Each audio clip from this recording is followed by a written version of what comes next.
അങ്ങനെ അവർ വന്ന് എന്നെ പിക്ക് ചെയ്ത് ഞങ്ങളെല്ലാം കൂടെ പാട്ടൊക്കെ ഇട്ട് ബീച്ചിലേക്ക് പോവാണ്, ബീച്ച് കാണാനായിട്ട്. ബീച്ചിൽ നിന്നിട്ട് കാണാം. അങ്ങനെ നമ്മൾ ബീച്ചിലെത്തി.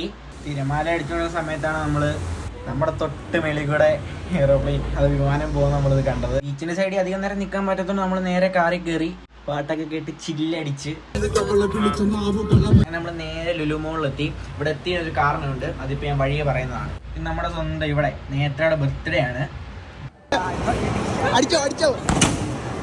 അവിടെ ബർത്ത്ഡേ ആയതിനാൽ അവള് പറഞ്ഞു ഫണ്ടൂറെ കയറി നമുക്ക് എല്ലാ ഗെയിമും കളിക്കാം, അവിടെ ചിലവാണ്. അതുകൊണ്ട് നമ്മുടെ അദ്ദേഹം ഫസ്റ്റ് തന്നെ പഞ്ചിങ്ങിൽ തന്നെ തുടങ്ങി. എന്നിട്ടാണ് അവൻ തോറാന്നും പറഞ്ഞ് ചുറ്റിയൊക്കെ എടുത്ത് വെച്ച് അടിക്കുന്നതൊക്കെ ഉണ്ട്. എന്നിട്ട് ഞാനാണെങ്കിൽ കാറൊക്കെ ഓടിച്ചിട്ട് അവസാനം ഞങ്ങൾ നേരെ താഴെ ലുലുവിൽ ഹൈപ്പർ മാർക്കറ്റിലേക്ക് ഇറങ്ങി. നമ്മളിപ്പോൾ ഒരു കുഞ്ഞിനെയൊക്കെ ഉണ്ട്, ഇവനാണെങ്കിൽ കുഞ്ഞിൻ്റെ ചെള്ളക്കൊക്കെ പിടിക്കുന്നുണ്ട്. എന്നിട്ട് ഫുഡൊക്കെ വാങ്ങി നമ്മൾ ബില്ലടിച്ച് നേരെ നമ്മൾ മേളിലേക്ക് ഫുഡ് കഴിക്കാനായിട്ടാണ് പോയത്. നമ്മളെല്ലാവരും മേളിൽ ചെന്ന് ഫുഡൊക്കെ കഴിച്ചു. പിന്നെ എല്ലാവരും ഐസ്ക്രീം കഴിച്ച് ഞങ്ങൾ നേരെ നേത്രയുടെ വീട്ടിലേക്ക് പോയി.